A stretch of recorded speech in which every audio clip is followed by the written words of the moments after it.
I think you know what I'm getting at, Mr. President. We're gonna kill us a mummy.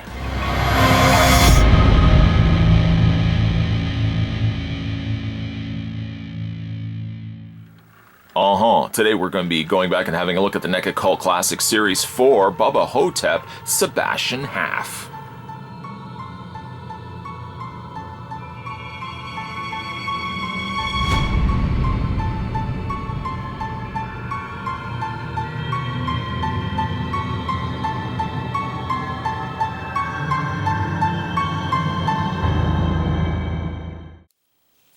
Just before we go stop that soul-sucking mummy, let's go ahead and take the tape measure and figure out how tall the king is.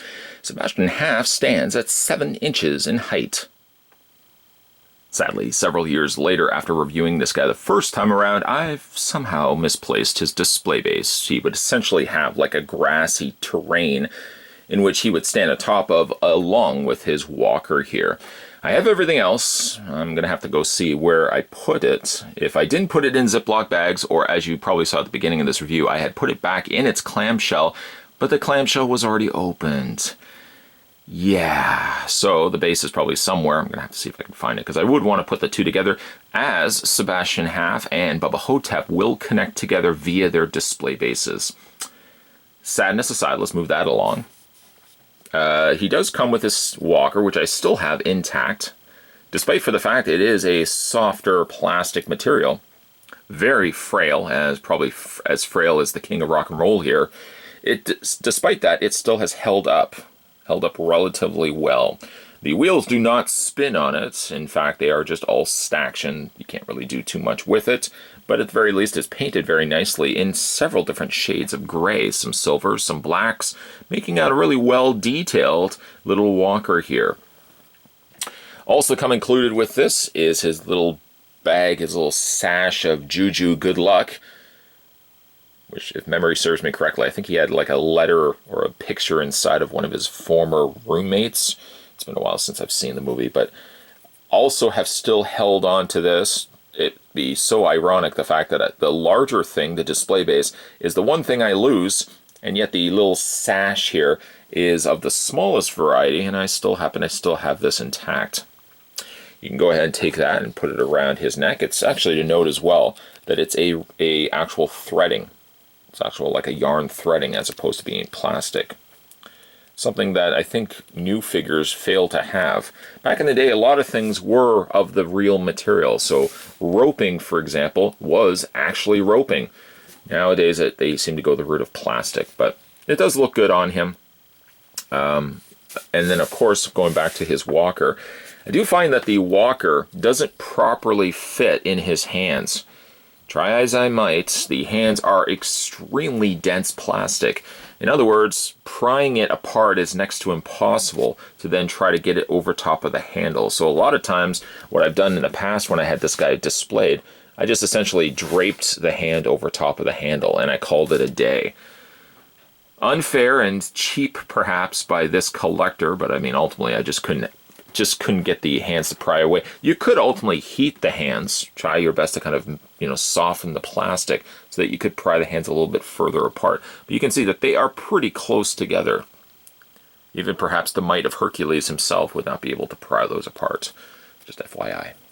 Okay, so we'll move the walker just out of the way and have a looking at Sebastian Haff. Yes, a rather long time ago when I first had a look at this guy. Some time has changed. This guy has gotten a little bit older, and fittingly enough, we're having a look at the king of rock and roll, who has also equally become rather old. Anybody who has not seen the movie Bubba Ho-tep, do yourself a favor. Get out there. Head out there to, I was going to say the movie store. There's no such thing as video stores. Oh, that's so sad, though. Oh, I miss the days of video stores. But you could probably find this, I think on Netflix, has Bubba Ho-tep. Essentially involves a mummy, an Egyptian mummy, and he makes his way into a retirement home and is sucking the souls of the seniors there. That's a lot of S's. Only to stop him are the team of a black JFK and also a retired, not dead, Elvis, now posing as Sebastian Haff. A little threading there, a little hair. Played very well by Bruce Campbell. I couldn't think of a better actor, actually, to portray the character. I think the movie, again, is one of those delightfully bad, but so bad it's good sort of movies. And surprisingly, back in the day, NECA decided to make a figure of this guy, which is very interesting. Both NECA and McFarlane Toys back in the days really took chances when it came to releasing figures, even based on properties that may not have done all that well. Ultimately, we managed to get ourselves a Sebastian Haff and a Bubba Ho-tep, just to then fade away into obscurity ever since. So having a look at his face and kind of work our way down, the face is actually pretty good.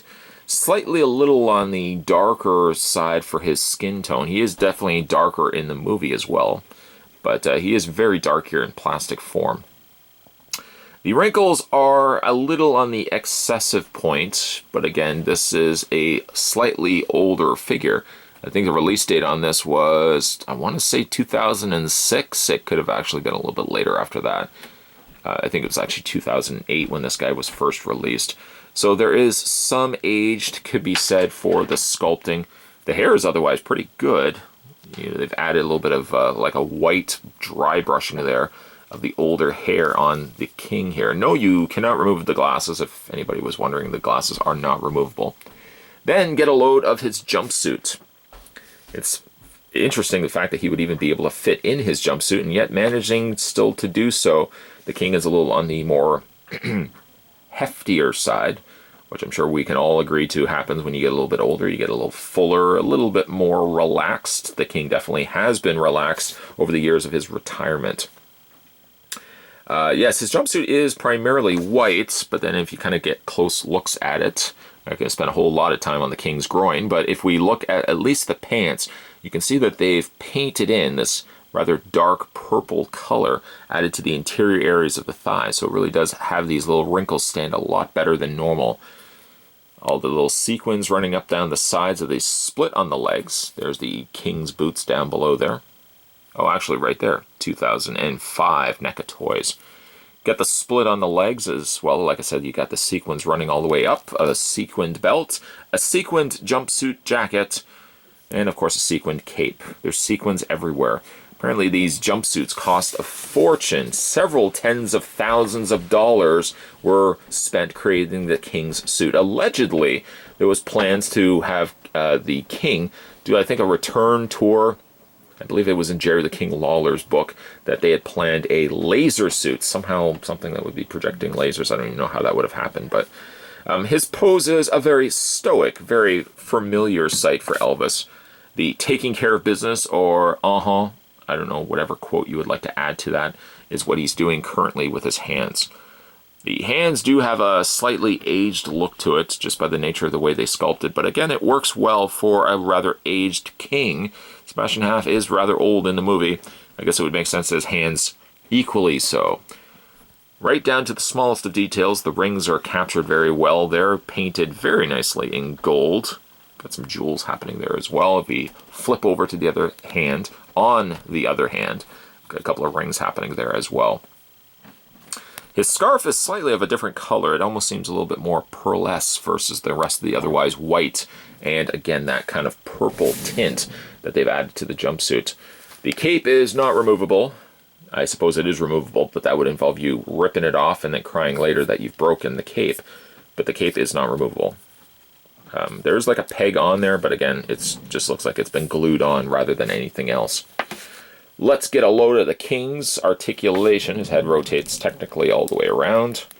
I will stress this, though, as I probably should have stressed this prior to me starting to move his head as violently as I did. The older figures here, the Cult Classics, usually used clear pegs. So be mindful of that when you are moving things such as his arms. Like his arms, for example, there is a slight hinge back and forth. A rather interesting place that they put the hinge, as to rather be down here. Instead, the hinge is happening up at the top there. The arm, this arm, rotates all the way around, but it's kind of pre-posed due to the nature of the way that they posed the figure. The hand also rotates back and forth via just a peg. Same thing can be said for this hand here, but you'll notice that this arm has the hinge happening right here versus right at the top. And again, you can rotate the arm all the way around. Be very, very careful. You don't accidentally break the peg on that. He does also have a waist swivel. Not that you're going to get much mileage from that. Also, not much mileage going to be happening, but he does have articulation in the feet.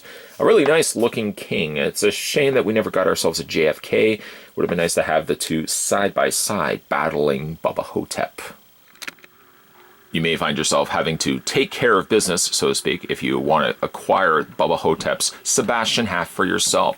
Unfortunately, as you can probably imagine, he's long overdue from being in store shelves. If you want to pick up this guy now, you'll have to pick up him in aftermarkets, such as eBay and other stores like that. Price point on this guy I don't think is overly ridiculous. It's not like the Jasons or the Freddys of yesteryear. The Cult Classics Sebastian Haff should probably run you about $30, probably a $40 price point. I wouldn't spend anything more than that unless you really just want this guy in your collection. He's a nice detailed figure. He is a little on the aged side. I don't just mean that based on the character itself, but the figure does have a slightly dated look to his sculpting. Still, I think the posing on him is rather nice. I wish, sadly, that I had the display base that I could go and put on the underside of him, because again, those two pieces are going to connect to one another in the Bubba Ho-tep figure review that we're going to have a look at, I don't know, probably in the next video, so stay tuned for that. In the meantime, today we were having a look at the NECA Cult Classics Series 4. This was the Bubba Ho-tep Sebastian Haff. If you guys haven't had a chance to hit that little subscribe button, you know the one. It's just below this video. If you haven't had a chance to do that yet, make sure you do so, because we're going to have some more of these videos coming your way. If you also want to go back and have a look at some of the Cult Classic figure reviews that I've done, or if you want to even thrill yourself and check out some of the throwbacks that I've done, basically where I've gone back and revisited some of these figures of yesteryear, you'll find both playlists for throwbacks, and you'll also find playlists for the NECA Cult Classic figure reviews. Two little things that you can wet your whistle on, and make sure as well, when you head over to my main page, scroll down the section that says videos and see if there's anything that you may have missed along the way.